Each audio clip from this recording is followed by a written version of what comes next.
cheese masala. எந்த சமையலும் ருசி தேடும் ரகசியம் 20 ரூபாய். Holidays-நாலே அது நம்ம GT Holidays தான். GT Holidays, South India's #1 travel brand. You know you are special when you're with GT Holidays.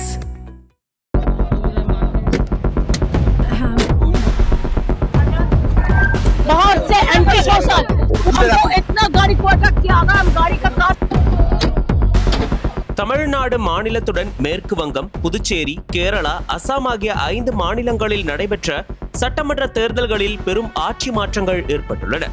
குறிப்பாக மேற்கு வங்கத்தில் தொடர்ச்சியாக 3 முறை முதல்வராக பதவியில் இருந்த மம்தா பானர்ஜி பாஜகவிடம் தோல்வியடைந்து ஆட்சியை இழந்தது மட்டுமல்லாமல் தனது சொந்த தொகுதியான பவானிபூரிலேயே சுவேந்து அதிகாரியிடம் சுமார் 15,000 வாக்குகள் வித்தியாசத்தில் எம்எல்ஏ பதவியையும் இழந்தார். பாஜக 200க்கும் மேற்பட்ட இடங்களை கைப்பற்றி ஆட்சியை பிடித்த நிலையில் திரிணாமுல் காங்கிரஸ் கட்சியில் ஏராளமான சட்டமன்ற மற்றும் பாராளுமன்ற உறுப்பினர்கள் விலகி சென்றதால் கட்சி இரு பிரிவுகளாக சிதறியுள்ளது. தற்போது சுவேந்து அதிகாரி மேற்கு வங்க முதல்வராக பொறுப்பேற்றுள்ளார்.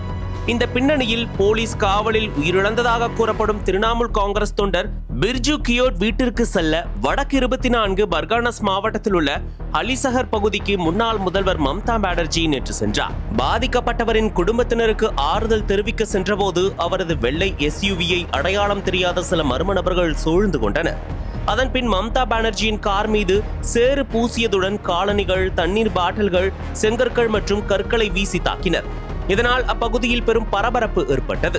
காவல்துறையினர் உடனடியாக சம்பவ இடத்திற்கு விரைந்து சென்று நிலைமையை கட்டுக்குள் கொண்டு வந்தனர். மம்தா பானர்ஜியின் பாதுகாப்பை உறுதி செய்யவும் நிலைமை மேலும் மோசமடையாமல் தடுக்கவும் பாதுகாப்பு அதிகாரிகள் அவரது வாகன அணிவகுப்பை அப்பகுதியிலிருந்து பாதுகாப்பாக வெளியேற்றினர். போராட்டக்காரர்களை அப்புறப்படுத்த முயன்றபோது அவர்கள் திருடி கொள்ளையர்களின் ராணி என்ற முழக்கங்களை எழுப்பினர். இந்த சம்பவம் குறித்து செய்தியாளர்களை சந்தித்து பேசிய மம்தா பானர்ஜி, காவல்துறையினர் முன்னிலையிலேயே வெளியிலிருந்து வந்த சமூக விரோதிகள் என் கார் மீது கற்களை வீசினர். காரின் ஜன்னல்கள் மூடப்பட்டிருக்காவிட்டால் கல் என் தலையை உடைத்திருக்கும். நான் உயிரிழந்திருக்கவும் கூடும். இதுபோன்ற ஒரு தாக்குதலை நான் இதுவரை எதிர்கொண்டதில்லை. எங்களை பாதுகாக்க காவல்துறை எதுவும் செய்யவில்லை.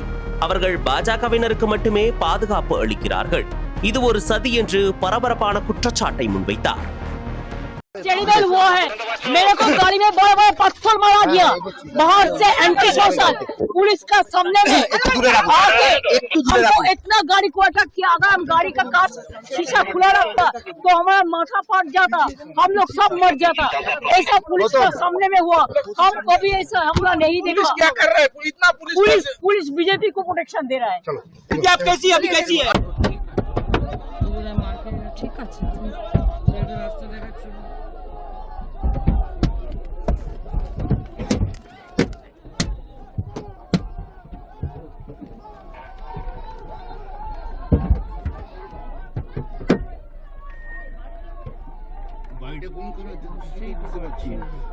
আমাদেরকে ঠিক জায়গায় নিয়ে যাচ্ছে.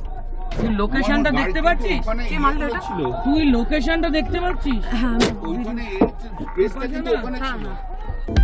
அனல் பறக்கும் செய்திகளை அப்டேட் செய்து கொள்ள நக்கீரன் களத்தை இப்பவே சப்ஸ்கிரைப் பண்ணுங்க.